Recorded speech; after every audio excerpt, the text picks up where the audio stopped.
We are going to be talking about some valuation issues today. And this is going to be one of those things where have you been in a situation, especially if you're in a large company, a global company, multi-operational company, where you have subsidiaries or related companies that are buying and selling to each other and whatnot. This is going to be one of those where have you ever been challenged on what the valuation should be when it comes in?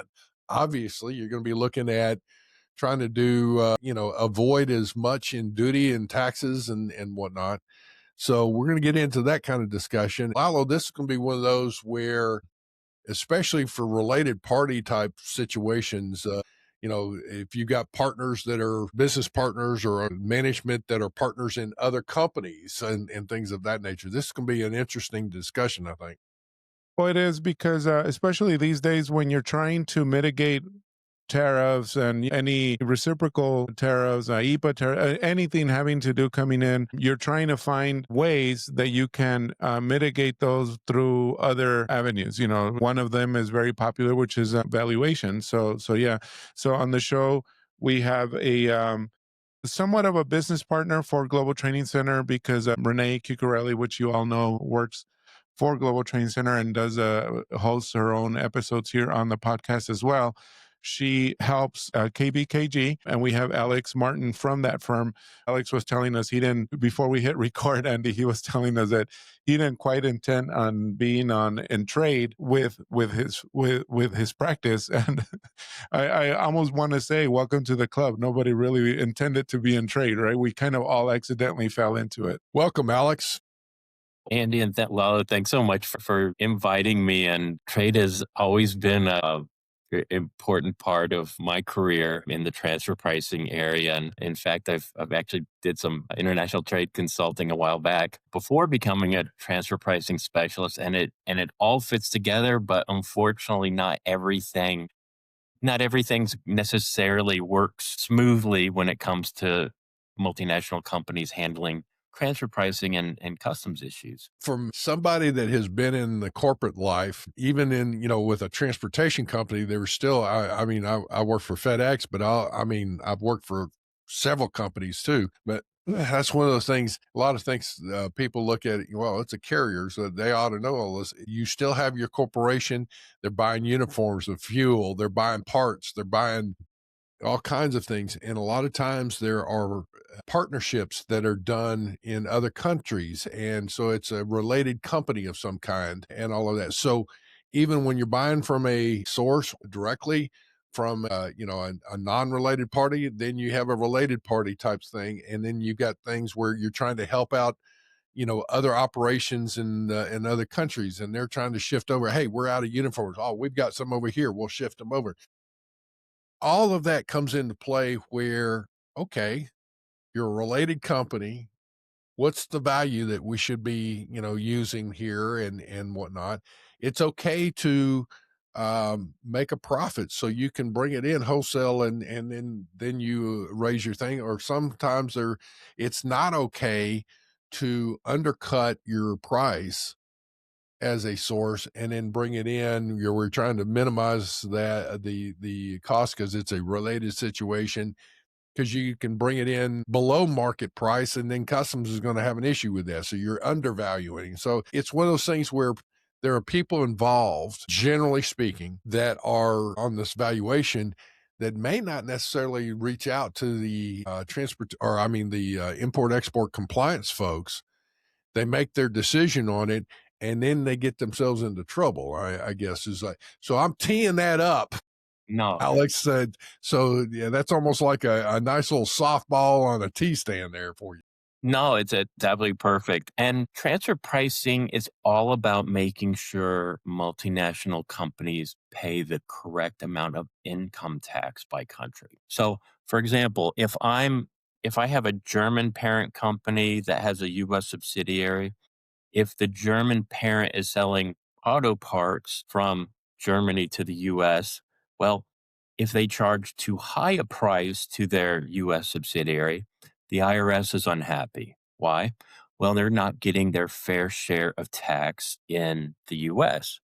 Conversely, if we have the German company charging too low a price on inventory going into the US, the German tax authority is having heartburn because they're not getting their fair share of tax from these multinational companies. Now, replicate that for 100 countries worldwide, and you've really got the most contentious income tax issue for multinational companies worldwide.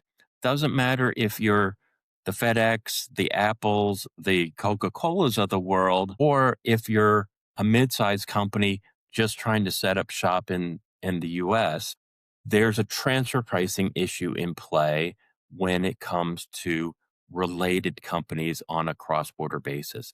And while we largely focus on inventory transfers here, there are royalties and service charges and other transactions that are also important from transfer pricing and also can be considered dutiable charges from a customs perspective.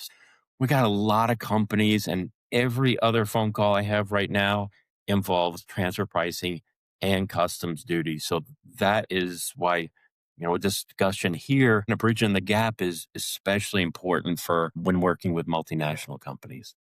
All right. So, with what you're saying, folks, this is something where this is going to be a show that you probably need to reach out if you're in the compliance arena, or if you're even a head of a company. You need to probably reach out to your finance folks, to your CFO and their organization, with your accounting, with both your accounts payable and accounts receivable, because part of that scenario there, and then your sourcing and all of this, it comes into play from a standpoint of in the finance side, is also your tax accounting. Because when you start looking at this, here's the application of what we're going to be talking about: it is legal and valid to do what you would call a tax avoidance. What do we need to do to avoid paying as much, any taxes, all that?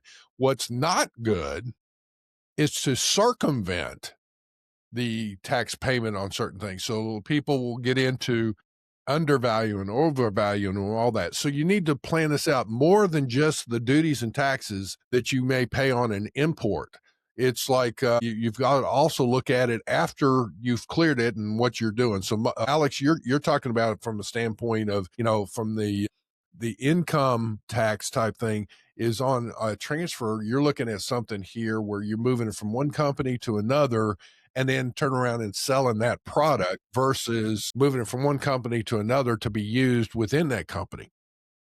Well, actually, let's say we've got a manufacturer in the US that's buying from a related company in China.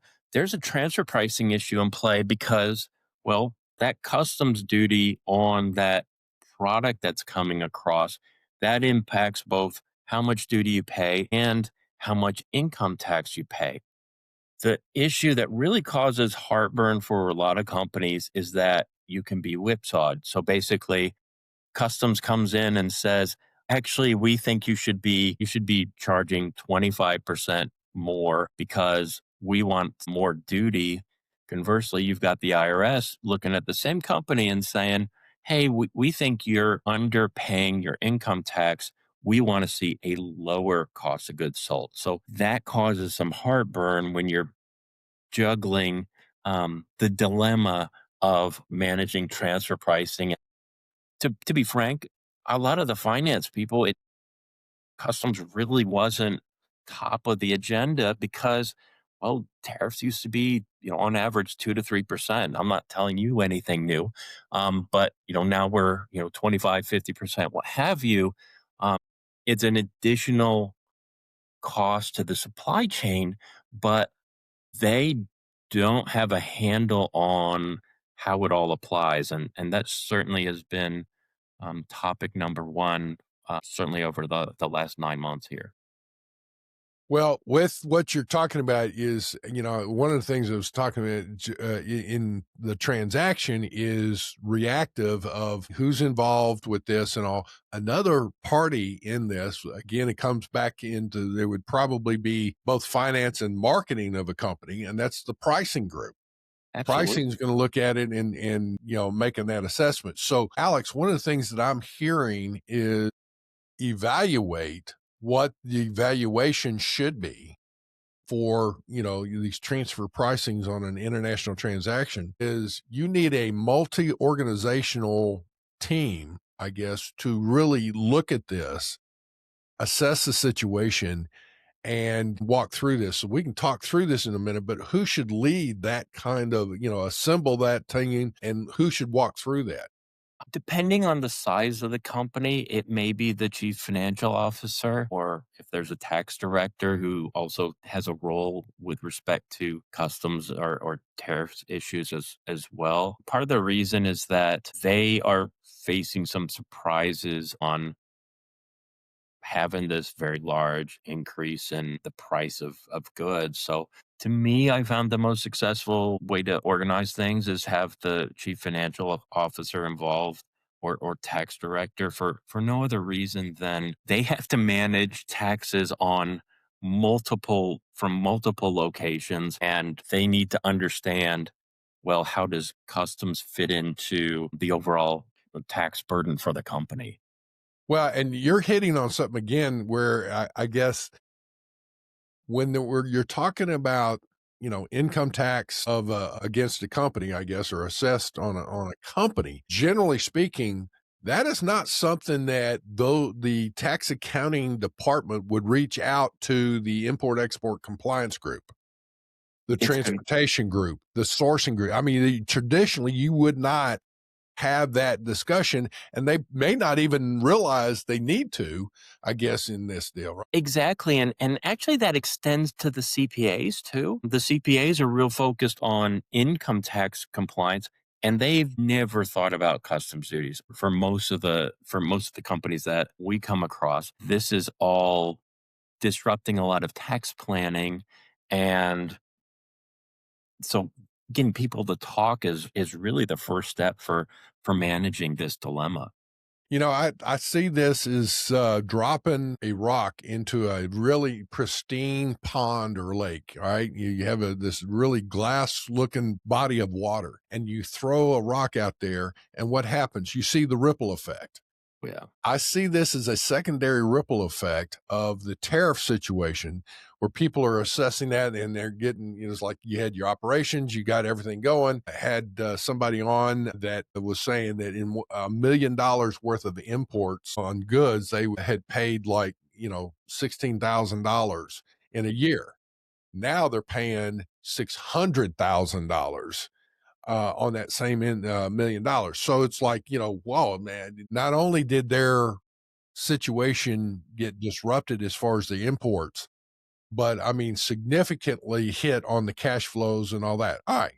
Now we have a secondary deal here where you're talking about the income tax regarding the here in the US with the IRS or with the, offshore country that of your related company. So I guess in looking at this now coming full circle, if an import and export type group is involved and they're listening to this going, oh, I don't think this is going to be involved with me or whatever. Yeah, you better be careful. Do you have a recommendation on how to get the attention of that finance group?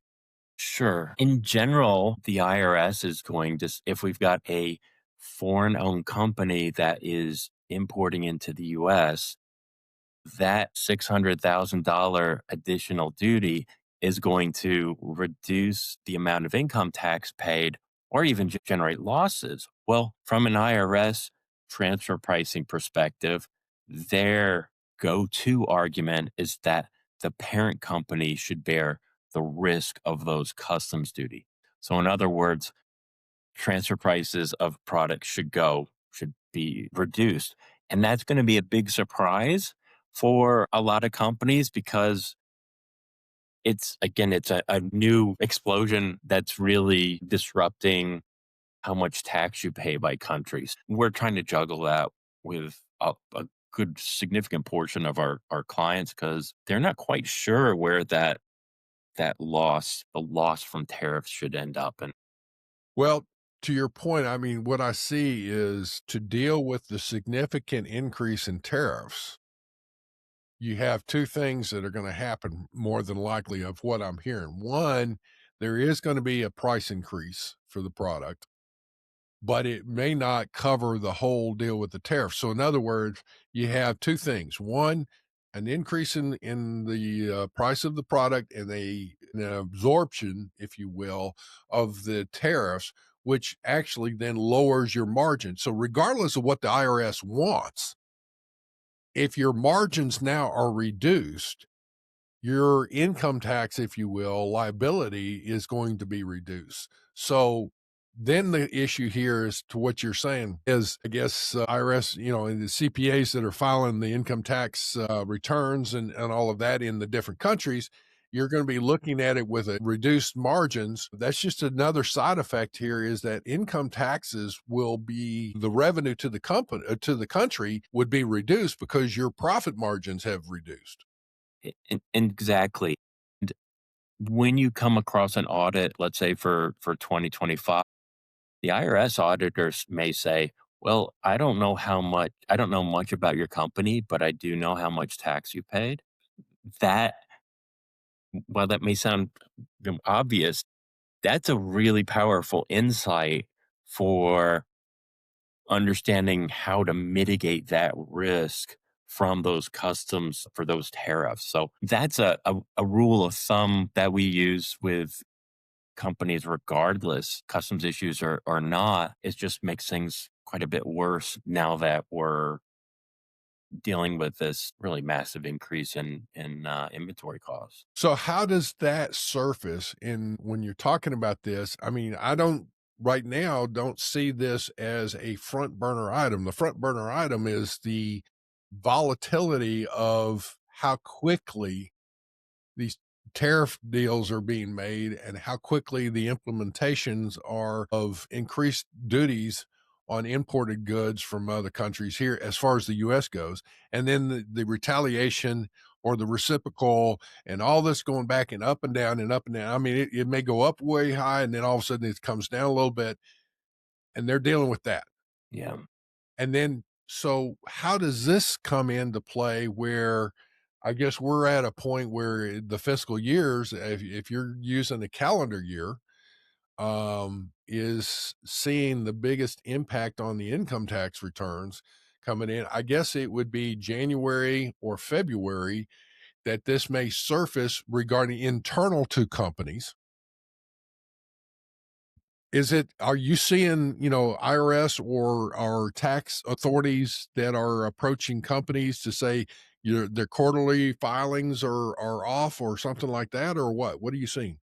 Well, as you said, the tax returns won't be filed until March, April, maybe even as late as October. And the IRS doesn't necessarily audit until those tax returns are filed. What I use as a best practice here, though, is to look at year to date income statements for the US company, because that's going to be a good indicator of, if the customs duty is going to knock us into a loss. And maybe we can explain that loss for 1 year, maybe two. But realistically, the longer we have losses due to tariff issues, that raises the IRS audit risk for the company, regardless if it for any multinational company.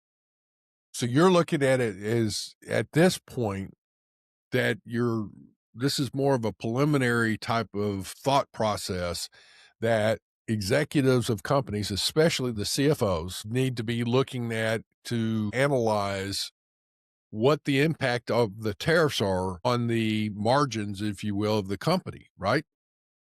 And this is one of several areas that where transfer pricing for income tax purposes is different from how customs looks at things. Customs looks at things more on a by by comparison, more of on a transaction by transaction basis. Transfer pricing is generally more focused on the annual operating results. So there's a disconnect there with respect to, hey, I've justified everything from a transfer pricing perspective, but customs is going to look at the same documents, say, hey, that's helpful, but it doesn't satisfy what we want to see from a valuation perspective.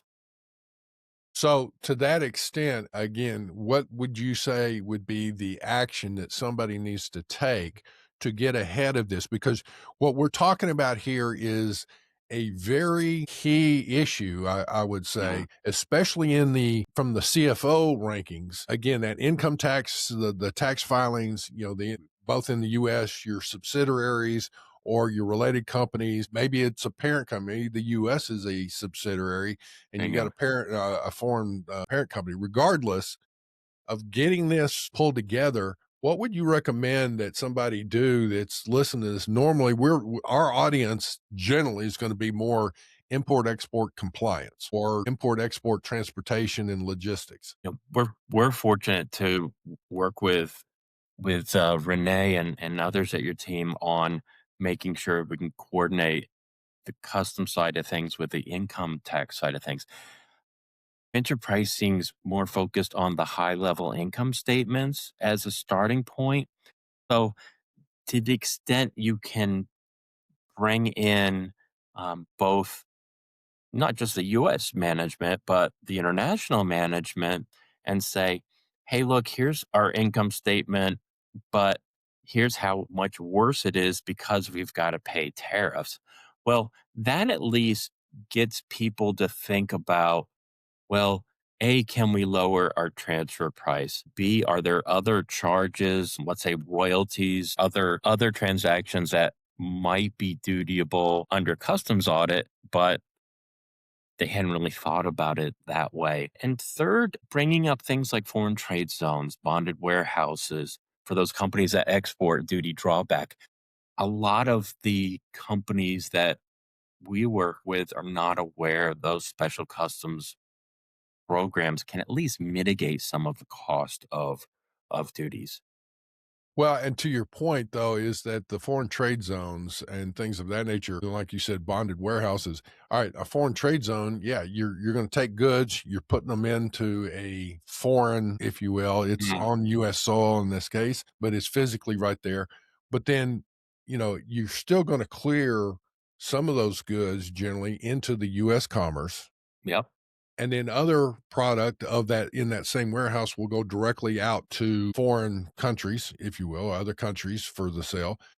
That's fine, but you still have the scenario here where then the original source is, selling to the US. It's held in limbo and Yep. then it goes back out. So again, out of all this, your valuation scenario here, when I'm hearing Alex, as far as this particular issue, I mean, to start off the discussion is going to take a high level, which is again, some of the people involved in this that are dealing with the import export of tariffs. And you got to, here's the one thing. US tariffs are getting, assessed really high on a lot of countries.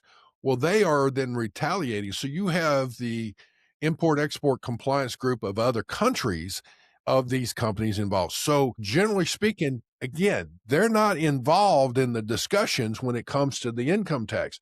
So this is going to be something where getting outside the box, Yeah. those CFOs and that, the tax accounting folks need to reach out and I guess develop and pull some of these compliance folks in so you can have that discussion. Let's walk through the valuation here at the high level, but then secondarily to that, you're talking about, well, should we lower or raise the transfer price? Can we, should we, whatever. In that discussion, you're going to have to get it down to the specific product involved. Yeah, and you're exactly right. And one strategy that we have found some success with is that we find that some companies are just they ship something over for $1,000 and that's what they've always done for the last 10 that's been their transfer pricing policy for the last 10 years and it's worked well from an IRS perspective since they weren't paying much in the way of duties. It really wasn't causing heartburn there. What we find is that some companies, if they split off or bifurcate some cost and make them service charges, so your management fees, your admin fees, those costs that help run, let's say, a US subsidiary, well, those costs aren't going to be dutiable. We got to make sure that We got to make sure of that. But it really does. Our thought process is that every $100 of cost that you can move from inventory price to service fees is at a 25% rate, $25 savings. Now, it doesn't save everything, of course, but it's at least mitigating some of the damage, but it does require some forethought when it comes to service fees or trying to do certain separate charges that maybe they haven't done before. Well, I think what you're hitting on now is where we're getting where the, if you will, the rubber meets the road, Hmm. is that from the tax accounting side, again, the CFO side, as well as now we're definitely direct application of the import export compliance is going to be the actual valuation of a product. So Bingo. you have to go through and it's like, it's one thing of what's the cost of goods?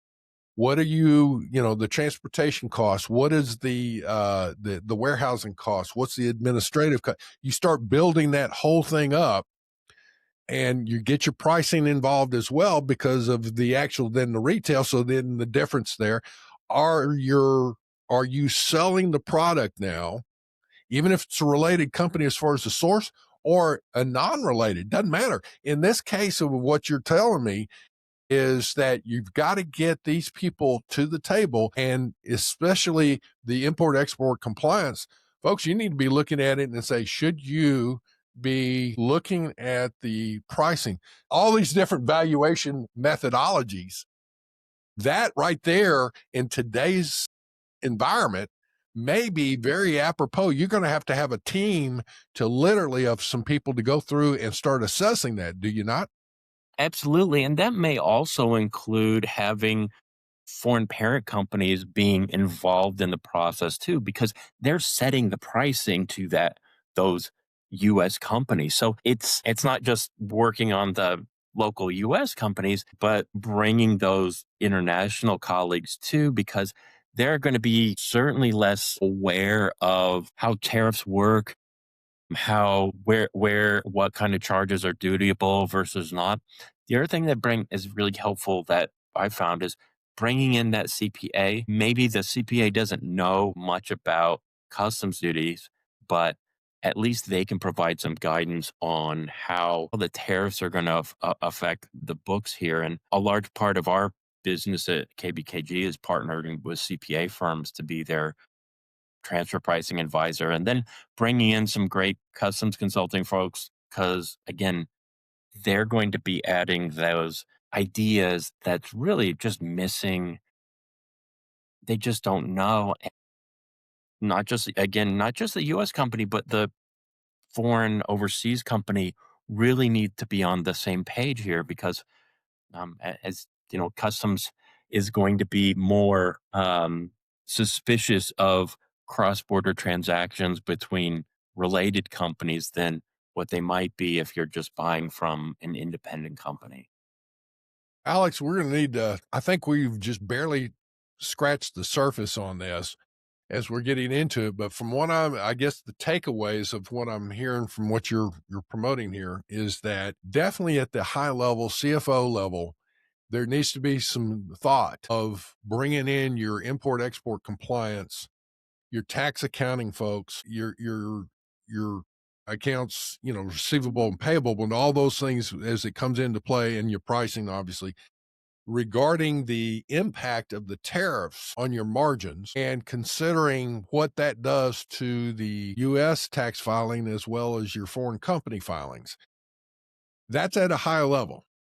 Exactly. And those companies really do appreciate when you can identify those savings opportunities on the custom side. So we're always grateful because there's such a great trade community that we're getting to know, and our clients and the CPAs are really grateful for that kind of guidance that they've never heard of before. Well, and simultaneous to that, if you start that down the road, if you will, at the higher levels, and just start talking through that. This is something that to get this going, it's going to take quite a bit of time and quite a bit of follow up with the senior levels. At the same time, though, I think I would initiate if I were in a compliance area, to start zeroing in on some specific products to do that evaluation and pick the methodology to say, what do we need to do, and start pulling together. We used to call for process improvement quality action teams, or a quad. There's different ones that are,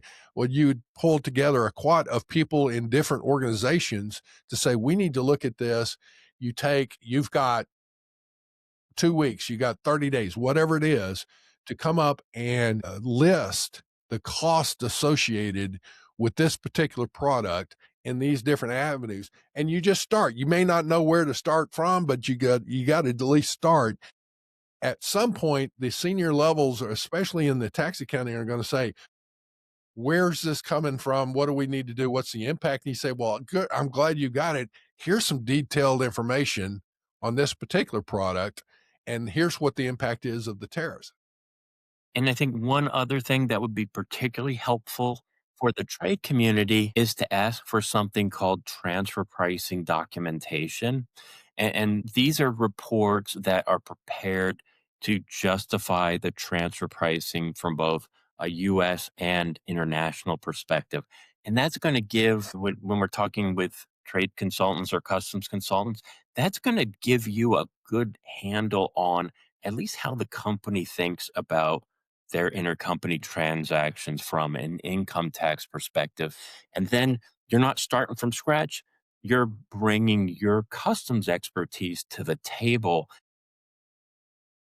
To me, that 30,000 foot view, 10,000 meter view is really going to differentiate when you're trying to get your arms around the customs issues. So you're not starting from scratch as trying to understand what the income tax people are doing.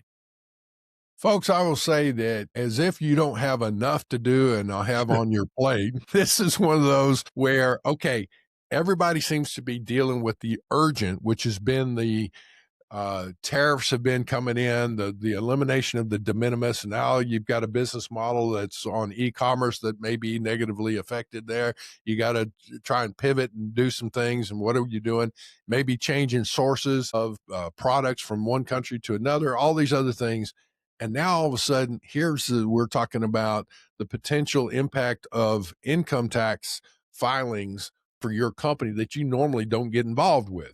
So saying all that, I would say that you need to look at this. This is something that would be important, urgent. I understand, but this is also important. So it's one of those, you just got to manage the whole thing and prioritize and get something going, right? I'm 100% a big fan of being practical in these situations. Yes, we've got tariffs to address, and certainly a lot of our clients are really just getting around to understanding how the tax impacts on how customs duties apply. But if you can ask the question, hey, we'd like to understand how the transfer pricing for income tax purposes works within this, you're going to be far better positioned than 90% of the companies out there. Well, Alex, I appreciate your comments. This is a good discussion. I feel like this is one of those where we probably need to do a follow up at some point to get into a little bit more detail of literally who would be involved in a committee and the impact of this on the company. Yeah, and look, when we're a big fan of educating here too. So I've got some YouTube videos on just how does transfer pricing work from in terms of identifying, assessing, and discussing transfer pricing from a practical perspective. I touch on the tariff side as well, but that may give you a real clear understanding of what tax auditors are thinking about and how that addresses or brings in the custom side too. So to the extent that that may be of interest, we also have some good stories about Coca-Cola and Starbucks transfer pricing issues too. So I'll save that for another day. Awesome. Well, folks, like us, share us. We appreciate your support. Our listenership is definitely expanding around the world as well as here in the U.S. So thank you so much for supporting the Simply Trade podcast. Alex, thank you so much for being on the show. We're going to have your contact information on our show notes. So if people have further questions on this, it's like, man, I don't know where to go, but at least somebody will reach out and say, "Hey, I've got a question," and you go from there. We'd rather have you call than not call. There you go. So we play well with others, and we're grateful to know that you all are out here as a resource as well. So, yeah. Well, thank you so much, folks. Lalo, do you have anything else to add before we sign off? No, just a quick shameless plug. Like Alex said, he has some YouTube videos. What I'll do is that I'll go ahead and put those in the show notes. But again, a shameless plug. Andy, you were talking about valuation earlier. We do have a short 30, 45-minute recorded e-learning class on the valuation methods, which are the six valuation methods. I took that too. It was excellent. Yeah. that apply to customs valuation. In this case, we're not talking about how do you value your company or anything like that. We're talking about customs valuation, and so feel free to check the show notes for that as well. And good overview for CFOs, financial people who may not necessarily like think and feel and work and trade every single day, but would like to have or need to have that understanding to support their trade folks within the company. So anyway, that was just it. Like I said, my little shameless plugs. Well, not a problem. And folks, this is one that you need to send a link to this show to your finance folks, your tax accounting, your CFO and all that. And just, hey, please listen to this. This is something to give some consideration to of the impact of the tariffs on our income tax returns. And it may be something they hadn't really thought about. So with that, everybody have a great day. You too. Thank you, sir. Thank you. All right. Bye.